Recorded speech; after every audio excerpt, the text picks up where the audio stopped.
بسم اللہ الرحمن الرحیم۔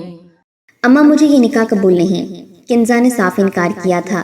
اس کی والدہ کہنے لگی کیا پاگل ہو گئی ہو، باولی ہو گئی ہو، تمہیں پوچھا کس نے ہے کہ نکاح قبول ہے یا نہیں؟ تم کیا بھول گئی ہو رخصتی کرنی ہے، نکاح تو تمہارا نوید سے پہلے ہی ہو چکا تھا۔ اپنی والدہ کی بات سن کر کنزا ضد سی ہوئی تھی، کہنے لگی اماں اس وقت حالات اور تھے، خالہ ہماری ہم پلہ تھیں، اور اب آپ خود سوچیں میں اس جاہل کوار نوید کے ساتھ کیسے زندگی گزار سکتی ہوں۔ کنزا کا نکاح بچپن سے ہی نوید سے ہو چکا تھا۔ جب ان دونوں کا نکاح ہوا تھا تو دونوں گھرانے ہی متواسط سے تھے، مگر نوید کے والد کا انتقال ہو گیا، گھر کی ساری ذمہ داری نوید پر آ گئی، اس لیے وہ زیادہ تعلیم حاصل نہ کر سکا۔ اپنے باپ کی جگہ ایک بہت بڑے سرکاری دفتر میں چوکیدار کی نوکری پر لگ گیا۔ کنزا شروع سے ہی پڑھائی میں بہت اچھی تھی، اس لیے اپنی تعلیم مکمل کرنے کے بعد اس کی اسی دفتر میں آفیسر کی نوکری لگی تھی، جہاں نوید سالوں سے گارڈ کی نوکری کر رہا تھا۔ پہلی بار جب دونوں کا سامنا ہوا تو کنزا شرمندگی سی محسوس کر رہی تھی، لیکن نوید بہت خوش تھا۔ اس سے پہلے کہ اپنی خوشی کے اظہار میں سب کو یہ بتا بیٹھتا کہ نئی آفیسر اس کی منقوہ ہے تو کنزا کی کیا عزت رہ جاتی۔ نوید اس سے پہلے کچھ کہتا، کنزا نے اسے چپ رہنے کا اشارہ کر دیا۔ وہ اس وقت یہ سمجھ نہیں پا رہا تھا کہ کنزا نے یہ اشارہ کیوں کیا ہے۔ وہ سرکاری آفیسر کے ساتھ میٹنگ میں مصروف تھی جب میٹنگ روم میں دستک دے کر وہ آیا تھا۔ یوں تو وہ گارڈ کی ہی نوکری کرتا تھا، لیکن شام کی چائے بنا کر آفیسرز کو دینے کی ذمہ داری بھی اسی کی تھی، جس کے پیسے اسے الگ سے ملتے تھے۔ وہ میٹنگ روم میں چائے دینے گیا تھا، سامنے آفیسر کی کرسی پر کنزا کو بیٹھے دیکھا تو خوشگوار حیرت کا اظہار کیا تھا، لیکن کنزا کو تو شرمندگی نے آن گھیرا تھا۔ بہرحال اس دن نوید کو خاموش رہنے کا اشارہ کیا، وہ واپس چلا گیا۔ جب ڈیوٹی کے اوقات ختم ہو گئے تو جب باہر آئی تو کہنے لگی کہ آئندہ آفس میں کبھی بھی میرا اور اپنا رشتہ مت جتانا۔ نوید کہنے لگا وہ کیوں؟ مجھے تو بڑی خوشی ہوئی ہے کہ تم آفیسر لگ گئی ہو۔ وہ کہنے لگی جو تم سے کہہ رہی ہوں بس تم وہی کرو تو بہتر ہے۔ نوید چپ ہو گیا تھا۔ جب سے کنزا افسر لگی تھی اس کا رویہ نوید کے ساتھ بالکل بدل کر رہ گیا تھا۔ تعلیم اس نے صرف اس لیے حاصل کی تھی کیونکہ اسے شوق تھا، نوکری کا بھی شوق ہی تھا جو بس چند ماہ پورا کرنا چاہتی تھی۔ اس کے بعد اسے پتا تھا کہ نوید سے ہی اس کی رخصتی ہونی ہے۔ کل تک تو اسے اس رشتے پر نہ اعتراض تھا اور نہ ہی نوید کے لیے اس کی نظروں میں کوئی حقارت تھی۔ شاید اسے امید نہیں تھی کہ اسے اتنی اچھی نوکری بھی مل سکتی ہے۔ آفیسر کی کرسی پر بیٹھتے ہی کنزا کی سوچ یکسر بدل کر رہ گئی تھی۔ بڑے بڑے لوگوں سے اس کی ملاقات ہوتی تھی، بہت سے لوگ اس کے ماتحت کام کرنے لگے تھے، اس کے ایک حکم کے غلام تھے، جی میڈم کی رٹ لگاتے تھے۔ اس لیے اسے اپنے والدین کا یہ فیصلہ بہت ہی غلط لگنے لگا تھا۔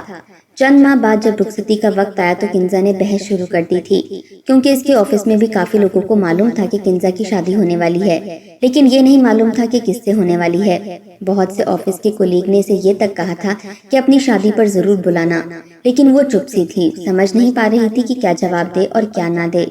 گھر آئی تو شادی کی تیاریاں دیکھ کر بھڑک اٹھی تھی، کہنے لگی آپ نے میرے ساتھ زیادتی کی ہے، ایک چوکیدار سے نکاح کر دیا، میں کم عمر تھی۔ اس کی والدہ کہنے لگی تم اس وقت اتنی بھی چھوٹی نہیں تھی، 8ویں جماعت میں پڑھتی تھی، سمجھدار تھی، تب تو تمہیں کوئی اعتراض نہ تھا۔ اس وقت کنزا آفیسر نہیں تھی، اور پھر نوید کا شمار نہایت ہی خوبصورت نوجوانوں میں ہوتا تھا، اور کنزا کو اس وقت نوید برا نہیں لگتا تھا۔ برا تو تب لگا جب وہ چوکیدار بن گیا اور کنزا اسی آفس میں آفیسر۔ کنزا کی والدہ نے اسے کہا کہ ہمارے ہاں طلاق نہیں ہوتی، تمہارا نکاح تو ہو چکا ہے، رخصتی بھی نوید سے ہی ہوگی، اگر تم نے بحث کی تو میں تمہارے باپ سے کہہ دوں گی۔ اپنے والد سے وہ ڈرتی تھی اور غصے کے بھی وہ بہت تیز تھے، جتنا احتجاج وہ کر سکتی تھی اپنی ماں سے کر چکی تھی، لیکن فائدہ کچھ نہیں ہوا تھا۔ جانے کیوں دل میں نوید کے لیے اس کے جذبات بدل چکے تھے۔ رخصت ہو کر جب نوید کے گھر آئی تو اسے وہ گھر، وہاں کی ہر چیز اپنے معیار سے کمتر لگ رہی تھی۔ شادی کی رات کو نوید جب کمرے میں آیا تو بہت خوش تھا، اس وقت دولہے کے روپ میں کہیں سے بھی چوکیدار نہیں لگ رہا تھا۔ کنزا بڑے گھمنڈ سے بیڈ پر بیٹھی تھی، حالانکہ دیکھنے میں عام شکل و صورت کی لڑکی تھی، لیکن اس وقت اپنی کرسی کی وجہ سے بے تحاشا غرور میں بیٹھی تھی۔ اسے یہ تک احساس نہیں تھا کہ کمرے میں آنے والا اس کا شوہر ہے، چوکیدار یا اس کے ماتحت کام کرنے والا نہیں۔ نوید اس کے پاس جا کر بیٹھ گیا، اپنی جیب سے سونے کی معمولی سی انگوٹھی نکالی جو اس نے کئی ماہ پیسے جمع کر کے خریدی تھی۔ اس نے جیسے ہی کنزا کا ہاتھ پکڑا تاکہ انگوٹھی پہنا سکے، کنزا نے اپنا ہاتھ کھینچ لیا اور اس کے ہاتھ سے انگوٹھی پکڑ کر دیکھنے لگی، کہنے لگی اتنی معمولی سی انگوٹھی، نوید یہ جو سیٹ میں نے پہنا ہے یہ پورے 3 لاکھ کا آیا ہے، اور یہ جو سونے کے کڑے میں نے پہنے ہیں یہ 2 لاکھ کے ہیں۔ اسی طرح میری باقی انگلیوں میں جو انگوٹھیاں ہیں وہ بھی خوبصورت اور مہنگی ہیں۔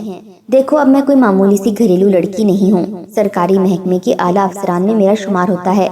کل کو کیا دکھاؤں گی میں یہ سب کو کہ میرے شوہر نے مجھے یہ سونے کی معمولی سی انگوٹھی پہنائی ہے؟ میری تو شرم سے نظریں جھک جائیں گی۔ بہتر ہے کہ اسے تم اپنے پاس ہی رکھ لو۔ نوید کہنے لگا کہ تم پہلے میری منقوہ تھی، افسر بعد میں لگی ہو، میرے لیے ابھی بھی ویسی ہی ہو جیسے پہلے تھی۔ جب مجھ سے یہ پوچھا کرتی تھی کہ نوید مجھے یہ والا سوال سمجھا دو، سمجھ نہیں آ رہا، یہ کہتے ہوئے وہ ہنسنے لگا۔ اپنے بچپن کے حسین لمحات اس کے سامنے دہرانا چاہتا تھا جب وہ دونوں ایک جیسے تھے۔ کہنے لگا کہ پہلے بھی تو میں تمہیں ہر عید پر کانچ کی چوڑیاں دیتا تھا، وہ تو کانچ کی ہوتی تھیں کنزا، لیکن تم اسے بڑی خوشی خوشی سے پہنتی تھی، مجھے دکھاتی بھی تھی۔ میرے لیے تو تم اب بھی ویسی ہی ہو۔ یہ کہتے ہوئے اس نے کنزا کا ہاتھ دوبارہ پکڑا اور اپنی انگوٹھی اسے پہنا دی۔ کہنے لگا بہت طویل انتظار کیا ہے تمہارا، تم نہیں جانتی میں تم سے کتنی محبت کرتا ہوں۔ شاید ہمارے مابین ہونے والا رشتہ ایسا تھا کہ میرا دل تمہاری طرف مائل ہی ہوتا چلا گیا۔ پھر بچپن کی محبت انسان کبھی نہیں بھولتا۔ اس سے پہلے کہ وہ کنزا کے قریب آتا، کنزا نے فوراً سے اس کا ہاتھ پیچھے کیا تھا۔ کہنے لگی میرے سر میں بہت درد ہو رہا ہے، میں سونا چاہتی ہوں۔ نوید کہنے لگا آج کی رات کنزا، آج کی رات کے لیے میں نے بہت زیادہ خواب دیکھے ہیں جو مجھے تمہاری آنکھوں میں منتقل کرنے ہیں۔ آج کا دن میرا ہے، اس لیے تمہارا کوئی بہانہ نہیں سنوں گا۔ اور پھر ایسا ہی ہوا تھا۔ کنزا کی کوئی بات نوید نے نہیں سنی تھی، اور یہ اس کی محبت کی انتہا تھی جس کا اظہار وہ کرنا چاہتا تھا، لیکن کنزا کو اپنی شکست لگ رہی تھی۔ آپس میں نبھائے گئے پاکیزہ رشتے پر اسے صرف اس لیے گھن محسوس ہو رہی تھی کیونکہ نوید اسے اب بھی چوکیدار ہی نظر آ رہا تھا۔ البتہ نوید بہت خوش تھا، لیکن کنزا کا رویہ حقارت امیز ہونے لگا تھا۔ کنزا کی شادی پر اسے 8 دن کی چھٹی ملی تھی، لیکن نوید کو نہیں۔ شادی کے تیسرے ہی دن وہ اپنی ڈیوٹی پر گیا تھا۔ رات کو واپس آتے ہوئے پھولوں کے گجرے لے کر آ گیا تھا۔ بڑی خوشی خوشی وہ کمرے میں آیا تھا اور کنزا منہ پھلائے بیٹھی تھی۔ نوید نے کمرے کا دروازہ بند کیا، جیب سے گجرے نکال کر کہنے لگا لاؤ کنزا تمہارے ہاتھوں میں پہنا دوں۔ جیسے ہی نوید اس کے پاس آیا تو وہ ناک سکیڑتی ہوئی پیچھے ہٹ گئی۔ کہنے لگی اف ہو، ہٹو پیچھے، پسینے کی کتنی گندی بدبو آ رہی ہے تم سے۔ یہ سن کر نوید چپ سا ہو گیا تھا، پھر پھولوں کے گجرے دیکھ کر کہنے لگی مجھے نہیں پسند یہ پینڈو قسم کے پھولوں کے گجرے، میں ہمیشہ برانڈ کی چیز پہنتی ہوں اور مجھے وہی پہن کر خوشی ہوتی ہے۔ پھر تنزیہ مسکراتے ہوئے کہنے لگی افسوس کہ وہ سب چیزیں تم مجھے نہیں دلا سکتے جو مجھے خوشی دے سکے۔ نوید تو اس کی آنکھوں میں گھمنڈ کی چمک دیکھ کر حیران تھا۔ پہلے وہ ایسی نہ تھی، ہمیشہ نوید کی محبت کا جواب اس نے محبت سے دیا تھا، یہاں تک کہ BA تک جب بھی نوید چھپ چھپا کر اس کے لیے کوئی تحفہ لے کر جاتا تھا تو وہ بھی منتظر کھڑی ہوتی تھی۔ نوید اپنے پیسوں سے اس کے لیے چوڑیاں، پرفیوم، پھولوں کے گجرے، مہندی یہ سب پیک کروا کر جب خالہ کے دروازے پر دستک دیتا تو بے چینی اور بےتابی سے کنزا ہی دروازہ کھولتی تھی اور اسے دیکھ کر شرماتی بھی تھی۔ نوید جلدی سے اسے وہ پیکٹ پکڑا دیتا اور کہتا کہ چھپا کر اندر رکھ لو، تمہارے لیے لایا تھا۔ وہ فوراً سے پکڑ لیتی تھی، کہتی تھی تمہارے تحفے کا میں سب سے زیادہ بے چینی سے انتظار کرتی ہوں۔ لیکن یہ وہ کنزا تھی ہی نہیں جس کنزا کے خواب نوید نے کئی سالوں سے اپنی آنکھوں میں سجائے تھے۔ کیا شوہر کی کم حیثیت بیوی کی نظر میں اس کی محبت، عزت سب کچھ ختم کر دیتی ہے؟ نوید یہ سوچنے لگا تھا، لیکن یہ تو شاید نوید کی آزمائشوں کی شروعات تھی، کیونکہ اس کے بعد جو رویہ کنزا نے اختیار کیا تھا نہایت ہی حد تک انگیز تھا۔ کنزا نے دوبارہ نوید کو اپنے قریب نہیں آنے دیا تھا۔ نوید چپ چپ سا رہنے لگا تھا، اس کی جو محبت اور ورفتگی کنزا کے لیے تھی دل میں ہی کہیں دفن ہونے لگی تھی۔ 8 دن بعد جب کنزا نے نوکری دوبارہ سے جوائن کی تو آفس کے گیٹ کے پاس جا کر کھڑی ہو گئی۔ نوید اس وقت اپنی کرسی پر بیٹھا سگریٹ جیب سے نکال کر پی رہا تھا، اس کا دھیان کنزا کی جانب نہیں گیا تھا۔ لیکن جیسے ہی کنزا نے دیکھا تو کہنے لگی تمہیں کسی نے تمیز نہیں سکھائی کہ جب آفیسرز آتے ہیں تو کھڑے ہو کر انہیں سلام کیا جاتا ہے؟ کنزا کی بات سن کر نوید بہت حیران ہوا تھا، کرسی سے کھڑا ہو گیا، کہنے لگا کہ یہ کس طرح سے بات کر رہی ہو مجھ سے؟ وہ کہنے لگی اس وقت میں تمہاری بیوی نہیں ہوں، تمہاری سینئر آفیسر ہوں، سلام کرو اور بی بی جی کہہ کر بات کیا کرو۔ میں نہیں چاہتی کہ اس آفس میں کسی کو بھی تمہارے اور میرے رشتے کے بارے میں کچھ بھی پتا چلے۔ مجھے سب کو یہ بتا کر سب کی نظروں میں ذلیل نہیں ہونا کہ میرا شوہر ایک چوکیدار ہے، اس لیے یہاں مجھ سے ایسا ہی رویہ اختیار کیا کرو جیسے مالک کے ساتھ کیا جاتا ہے۔ چلو کھڑے ہو اور سلام کرو۔ یہ سن کر نوید نے اسے سلام کیا، دروازہ بھی اس کے لیے کھولا، لیکن دل کے اندر کچھ چھن سے ٹوٹا تھا۔ کنزا جا چکی تھی، جبکہ نوید وہیں پر کھڑا کتنی ہی دیر کنزا کو جاتے ہوئے دیکھتا رہا۔ نہ جانے کیوں آج وہ پہلی مرتبہ اپنے آپ کو کنزا سے کمتر سمجھ رہا تھا۔ आंखों में कई आंसू आकर मंजिल धुंधला कर चुके थे, लेकिन जब भी कोई अफसर आता तो वो फौरन अपने चेहरे पर रस्मी सी मुस्कुराहट सजाकर खड़े होकर इन्हें सलाम कर रहा था और इनके लिए दरवाजा खोल रहा था। कुछ ही देर बाद एक शख्स वहां पर आया तो कहने लगा कि तुम्हें मैडम साहिबा अंदर बुला रही हैं। बगैर देर किए नवीद फौरन अंदर भागा था। वो जानता था कि ये दफ्तर किंजा का है, इसलिए बगैर दस्तक दिए वो अंदर दाखिल हुआ था। जैसे ही दरवाजा खोला तो सामने किंजा अपने एक मेल कुलीग के साथ बैठी किसी मामले पर बहस कर रही थी। इनके सामने एक फाइल पड़ी थी। यूं बगैर दस्तक दिए नवीद को अंदर आता देखकर मेल कुलीग ने तो कोई खास रद्द-ए-अमल जाहिर नहीं किया था, लेकिन इस बात पर किंजा अगले पल जोर से फाइल मेज पर पटक कर कहने लगी, क्या तुम्हें किसी ने तमीज नहीं सिखाई? तुम जैसे जाहिल को आखिर ये नौकरी दी किसने है? बड़े अफसरान के कमरे में आने के आदाब नहीं मालूम? निकलो बाहर और दरवाजे पर खड़े होकर पहले दस्तक दो, फिर इजाजत मांगो। जब इजाजत मिलेगी तभी अंदर आ सकोगे, वरना बाहर खड़े होकर इजाजत मिलने का इंतजार करो। नवीद का खून खौल उठा था, मगर वो चाह कर भी कुछ नहीं कर पा रहा था। हालांकि साथ बैठे मेल अफसर ने कहा कि खैर है, बाज दफा हड़बड़ी में इंसान से गलती हो जाती है, मगर न जाने किंजा क्या बावर करवाना चाहती थी। गुस्से से चीख कर कहने लगी, क्या बहरे हो गए हो? सुनाई नहीं दे रहा? मैंने क्या कहा है? निकलो बाहर। नवीद वापस कमरे से बाहर निकला था। कांपते हाथों से इसने दस्तक दी थी और फिर इजाजत तलब कर अंदर आया था। अंदर आने के बाद किंजा ने बगैर इस पर नजर डाले सिर्फ इतना कहा कि मेरे लिए कॉफी लेकर आओ, मेरे सर में बहुत दर्द हो रहा है। नवीद के तो वजूद में गोया लर्जा तारी हो गया था। इसे लग रहा था इसका वजूद बुखार में तप रहा हो। किंजा ने इसके साथ कोई अच्छा रवैया रवा नहीं रखा था। किंजा के साथ बैठा इसका अफसर कोलीग दरअसल इस दफ्तर में नया आया था और अगला प्रोजेक्ट दोनों ने मिलकर ही करना था। किंजा तो अपनी बड़ी गाड़ी में घर आई थी, जबकि नवीद रिक्शों में बैठकर बार बार रिक्शे बदलकर अपने घर तक पहुंचा था। घर आया तो सामने कुर्सी पर बैठी किंजा ने एक नजर इसे देखना भी गवारा नहीं किया था। नवीद ने भी इसे कुछ पूछना नहीं चाहा, क्योंकि वो जानता था कि किंजा क्या चाहती है। वो किसी भी कीमत पर इस रिश्ते को खत्म नहीं करना चाहता था, लेकिन किंजा तो कुछ और ही सोच बैठी थी। इसके हवासों पर तो काम के लिए आने वाला नया कुलीग सवार था।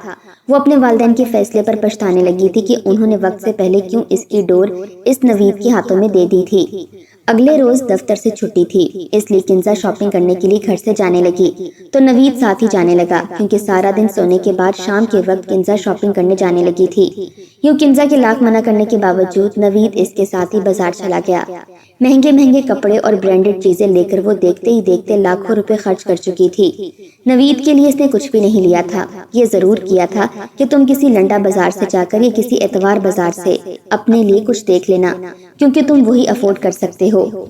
उस रोज वो लोग वापस तो घर आ गए, लेकिन अगले रोज किंजा जब वापस दफ्तर में गई तो सामने बड़ी ही मायने खेज नजरों से इसका कुलीग इसे देख रहा था। फिर इसके पास आया और अपने मोबाइल से एक तस्वीर निकालकर इसे दिखाने लगा। तस्वीर को देखना था किंजा का सारा भरम गोया मलिया मेट हो चुका था। इसका चेहरा पसीने से शराबूर हो गया, क्योंकि सामने वो बाजार में नवीद के साथ खड़ी शॉपिंग कर रही थी। वो अफसर इससे पूछने लगा कि तुम एक चौकीदार के साथ क्या कर रही थी? आखिर तुम्हारा क्या रिश्ता है इस चौकीदार के साथ? क्या ये यहाँ से जाने के बाद तुम्हारे घर में मुलाजमत करता है?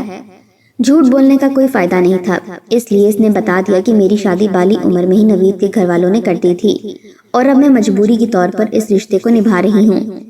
इतना सुनना था कि वो शख्स हैरान हो गया। कहने लगा, तुम तो किसी अमीर कबीर लड़कों की जिंदगी का ख्वाब हो। भला तुम एक चौकीदार के साथ अपनी जिंदगी कैसे बर्बाद कर सकती हो? किंजा शर्मिंदा हो चुकी थी।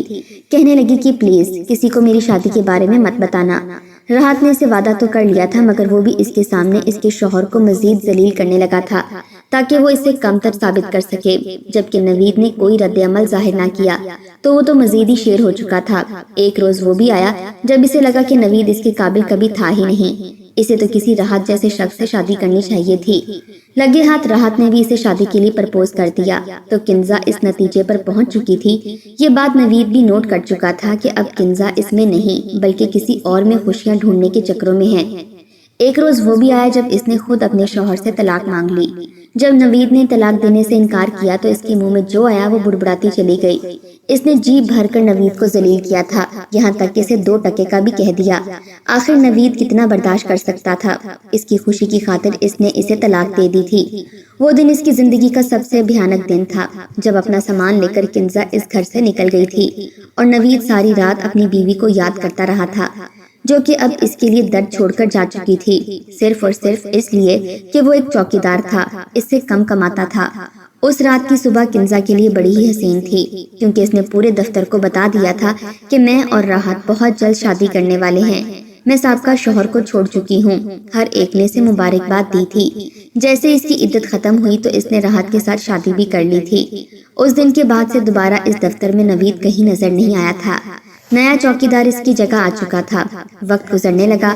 शुरू में किंजा और राहत बहुत खुश रहते, क्योंकि किंजा के पास अपने इख्तियारात थे। अगर वो साइन करती तो ही प्रोजेक्ट आगे कामयाब हो सकता था।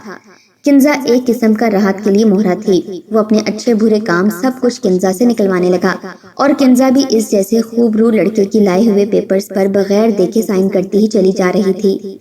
जब बड़े सीनियर अफसरान को बहुत बड़े घपले का इल्म हुआ तो सारा शक राहत पर गया था। राहत पर शक आने के बाद किंजा तक भी बात पहुंची थी।